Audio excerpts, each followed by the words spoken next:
Hello friends, welcome to சமையல் super.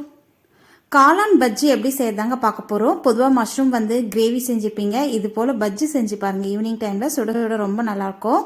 இதுக்கு முதல்ல பூண்டு அரைச்சி எடுத்துக்கலாங்க. அதுக்காக 10லேருந்து 12 பல் பூண்டு எடுத்திருக்கேன். தோலோடு தாங்க எடுத்திருக்கேன். அந்த மிக்சி ஜாரில் சேர்த்துட்டு நல்லா நைஸாக இந்த மாதிரி அரைச்சி எடுத்துக்கோங்க. இது அப்படியே இருக்கட்டும். அடுத்ததாக மஷ்ரூம் பாருங்கள், 2 கட் பண்ணி எடுத்து வச்சுருக்கேங்க. கொஞ்சம் பெருசாக இருக்கிற காளான் இந்த மாதிரி 2 கட் பண்ணிக்கோங்க.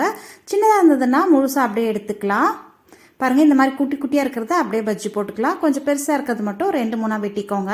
நல்லா அலசி எடுத்து வச்சுருக்கேன் காளானை, தண்ணி இல்லாமல். அடுத்ததாக ஒரு மிக்சிங் பவுல் எடுத்து வச்சுருக்கேங்க. இதில் 1 கப் அளவுக்கு கடலை மாவு சேர்க்குறேன். கடலை மாவு அளவு 200 கிராம் அளவு இருக்குது. இது கூடவே 2 டேபிள் ஸ்பூன் அளவுக்கு அரிசி மாவு சேர்த்துக்கலாங்க. அடுத்ததாக மிளகாய்த்தூள் 2 டேபிள் ஸ்பூன் அளவுக்கு சேர்க்குறேன். 2 டேபிள் ஸ்பூன் அளவுக்கு மிளகாய்த்தூள் சேர்த்திங்கன்னா சரியான காரத்தில் இருக்கும். கூடவே 1/4 டீஸ்பூன் அளவுக்கு பெருங்காய்த்தூள், நம்ம அரைச்சி வச்சுருக்கோம் இல்லையா, அந்த பூண்டு விழுதையும் சேர்த்துட்டு, பூண்டு நான் சொன்ன மாதிரி தோலோடு சேர்த்துக்கோங்க. பஜ்ஜி நல்ல வாசனையாக இருக்கும். இப்போ இது கூட தேவையான அளவுக்கு சால்ட்டு சேர்க்குறேங்க. ஒரு 1/2 டேபிள் ஸ்பூன் அளவுக்கு சால்ட்டு சேர்த்துக்கிறேன்.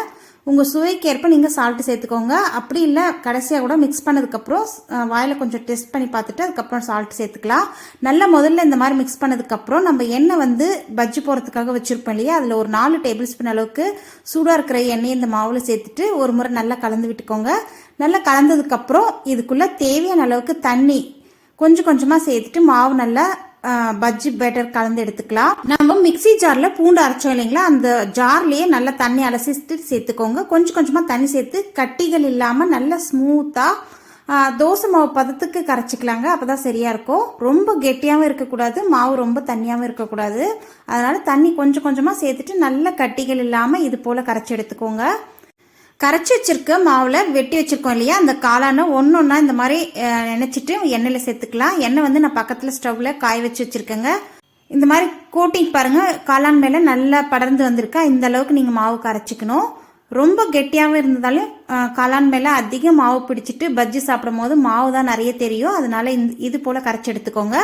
ஸ்டவ் ஆன் பண்ணிட்டு கடாயில் நான் எண்ணெய் காய வச்சு வச்சுருக்கேன். எண்ணெய் காஞ்சிருக்கா இல்லையான்னு ஒரு துளி மாவு விட்டு பாருங்கள். விட்ட உடனே மேலே எலும்பி வரணும்.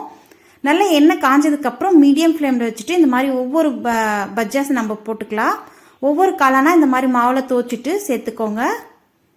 ஸ்டவ் ஃபஸ்ட்டு நல்லா ஹை ஃப்ளேமில் வச்சு எண்ணெய் காஞ்சதுக்கப்புறம் மீடியம் ஃப்ளேமில் வச்சு பஜ்ஜி சுட்டு எடுத்தனா தான் சரியாக இருக்கும். நல்லா உள்ள எல்லாம் நல்லா காளான் வெந்து வருங்க. ஹை ஃப்ளேமில் வச்சு சுட்டுடாதீங்க. எண்ணெய் காஞ்சதுக்கப்புறம் மீடியம் ஃப்ளேமில் வச்சுட்டு பஜ்ஜி போட்டதுக்கப்புறம் 1 நிமிஷம் கழித்து இந்த மாதிரி திருப்பி திருப்பி விட்டுக்கோங்க. அப்போ தான் இன்னொரு பக்கமும் நல்லா வெந்து வரும். நல்லா இந்த மாதிரி அகலமான பேனில் எண்ணெய் ஊற்றி நம்ம பஜ்ஜி செஞ்சோன்னா ஒரே பேட்சில் 10லேருந்து 13 பஜ்ஜி சுட்டு எடுத்துக்கலாங்க. அதனால் நமக்கு சீக்கிரமாகவும் வேலையாயிடும். அதே போல் எண்ணெயும் கம்மியாக தான் செலவாகும். பாருங்கள், இந்த மாதிரி ஒட்டி வருது இல்லைங்களா, அது இந்த மாதிரி கரண்டிலே எடுத்து விட்டுட்டிங்கன்னா தனித்தனியாக பிரிஞ்சிடும். அவ்வளோதான். நல்லா எண்ணெய் சில படங்கி பஜ்ஜி நல்லா செவந்தது நம்ம வெளியே எடுத்துடலாங்க. இந்த அளவுக்கு செவந்ததும் வெளியே எடுத்துடலாம். கரண்டில் எடுக்கும் போதே நல்ல எண்ணெய் இந்த மாதிரி உதிரி விட்டு எடுத்துக்கோங்க. அதுக்கப்புறம் ஒரு டிஷ்யூ பேப்பர்லையோ இல்லை நியூஸ் பேப்பர்லையோ போட்டு விட்டோன்னா இன்னும் கொஞ்சம் நெஞ்சம் இருக்கிற எக்ஸஸ் ஆயிலும் எடுத்துரும். ரொம்ப ரொம்ப சுவையில் இருக்கும். ஈவினிங் டைமில் சுட சுட இந்த பஜ்ஜி செஞ்சு கொடுத்தோன்னா குழந்தைங்கள்லேருந்து பெரியவங்க வரைக்கும் எல்லாருமே விரும்பி சாப்பிடுவாங்க. கண்டிப்பாக இந்த காளான் பஜ்ஜி ரெசிபியை நீங்களும் சேம் இதே மெத்தடில் ட்ரை பண்ணி பாருங்கள். காளானும் நல்லா உள்ளெல்லாம் வெந்து ரொம்ப சூப்பராக இருக்கும். பஜ்ஜி சாப்பிடும் போது நல்லாயிருக்கும். இந்த ரெசிபி உங்களுக்கு பிடிச்சிருந்தா வீடியோக்கு ஒரு லைக் கொடுங்க. ஃப்ரெண்ட்ஸ் அண்ட் ரிலேட்டிவ்க்கு ஷேர் பண்ணிக்கோங்க. நம்ம சமையல் சூப்பர் சேனலுக்கு இப்போ தான் புதுசாக வந்திருக்கீங்க, நம்ம சேனலை சப்ஸ்கிரைப் பண்ணிட்டு கூடிய ஆல் அண்ட் பெல்லையும் கிளிக் பண்ணி வச்சுக்கோங்க. நன்றி, வணக்கம்.